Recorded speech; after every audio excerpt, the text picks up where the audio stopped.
নলহাটির পালোয়ান বাবার মাজারে চাদর চাপালেন অনুব্রত মণ্ডল। বুধবার 5 ফেব্রুয়ারি দুপুর 2:30 নাগাদ নলহাটি 1 নম্বর ব্লকের অন্তর্গত পালোয়ান বাবার মাজারে চাদর চাপালেন অনুব্রত মণ্ডল।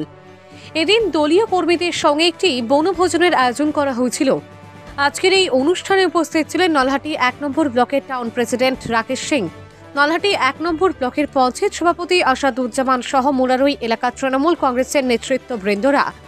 আজকের এই অনুষ্ঠানে মাজারে চাদর চাপানোর পর কি বললেন অনুব্রত মণ্ডল, আমরা শুনব।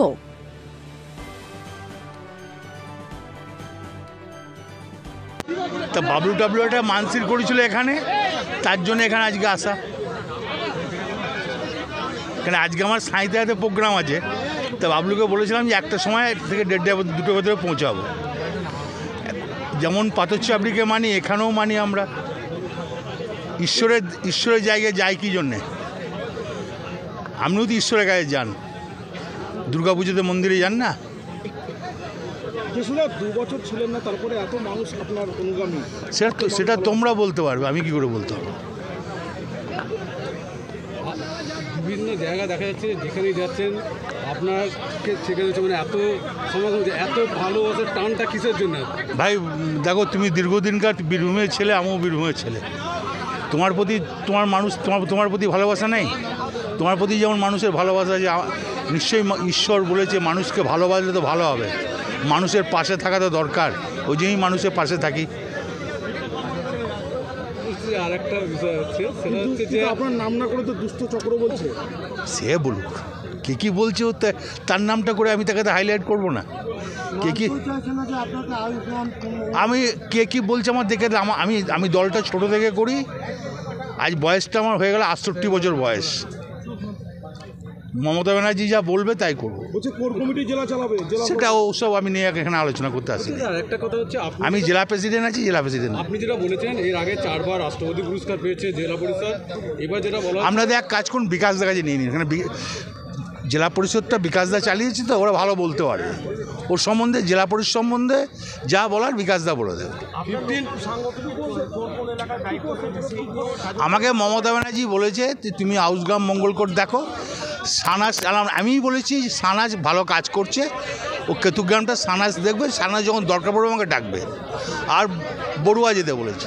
আপনি যখন বলছেন মমতা বন্দ্যোপাধ্যায় বলেছে, কিন্তু বলছে এরকম কোনো ঘোষণাই হয়নি, তাহলে কীভাবে ঘোষণা করতে? আরে ভাই, সেটা তো আমি তাকেই জিজ্ঞেস করুন, আমি কী করে বলবো? মমতা ব্যানার্জি ঘোষণাটা তার কানে কানে করবে না ফোনে করবে, সেটা আমি বলতে পারবো না ভাই। আমাকে যেটা বলেছে সেটা বলে দিলাম। উন্নয়নের টাকায় কাটমানি পাওয়া যাচ্ছে না বলে এসব করছে। ও কী বলছে আমার দেখে লাভ নেই। আমি জীবনে কাটমানি খাই না। আমি চাই উন্নয়ন হোক, রেভিনিউ বাড়ুক, সরকারের রেভিনিউ আরও বাড়তে হবে। ডিএমকেও বলেছি, বারবার বলেছি সরকারের রেভিনিউ বাড়ান। আগামী দিন কি জেলা পরিষদের নতুন এখন বর্তমান কাজ চলছে? সেটা তো না, কাগজ না দেখে আমি কী করে বলবো? 11তম স্থানে চলে গেল। 11তম কোন ডিপার্টমেন্ট? তো একটা নয়, বহু ডিপার্টমেন্ট। তো সেটাও দেখতে হবে 11 নম্বরে কোন ডিপার্টমেন্টে গিয়েছে। জেলা পরিষদে ওয়ান ফান্ডে অনেক টাকা ছিল, সেই টাকা সেটা বিকাশদা বলতে হবে, কত ছিল আর কত খরচ হয়েছে সেটা বিকাশদা বলতে হবে।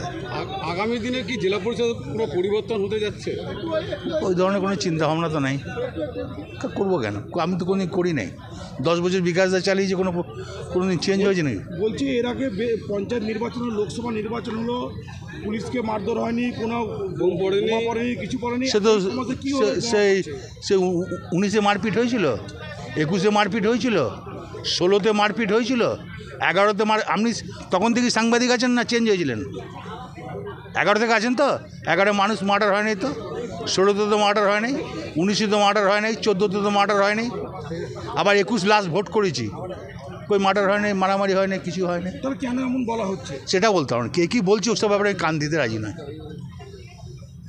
জ্যোতিষ বিজ্ঞানে এক অনন্য নাম গুরুজি মনোজ কুমার মুখার্জি। যে কোনো সমস্যার সূক্ষ্ম জ্যোতিষ বিচারে স্থায়ী প্রতিকার লাভ করুন। বশীকরণ স্পেশালিস্ট, 100% গ্যারান্টি। এখন আপনাদের নলহাটি শহরে বসছেন গুরুজি মনোজ কুমার মুখার্জি।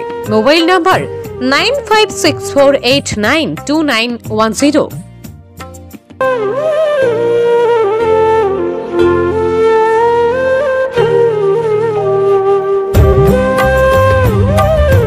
আমার চেম্বার নলহাটি, ঝাড়খণ্ডের দুমকা, মালদা এবং বহরমপুর। নলহাটি চেম্বার বর্তমানে আমি দুদিন রেখেছি, বৃহস্পতি এবং শুক্রবার। নলহাটিতে চেম্বারে আসতে গেলে স্টেশন থেকে একদম 4-5 মিনিটের রাস্তা, আর বাসে তো ভালো যোগাযোগ। জগধারী টোল ট্যাক্স একদম ব্রহ্মণী নদীর পাশে, হাই রোডের উপরই আমার চেম্বার। মানুষের, আমরা তো মায়ের জিনিস নিয়ে এসেছি, মানুষের সমস্ত সমস্যারই সমাধান করার আমি কেউ নয়, মা তারাই করবে, মাধ্যম আমি।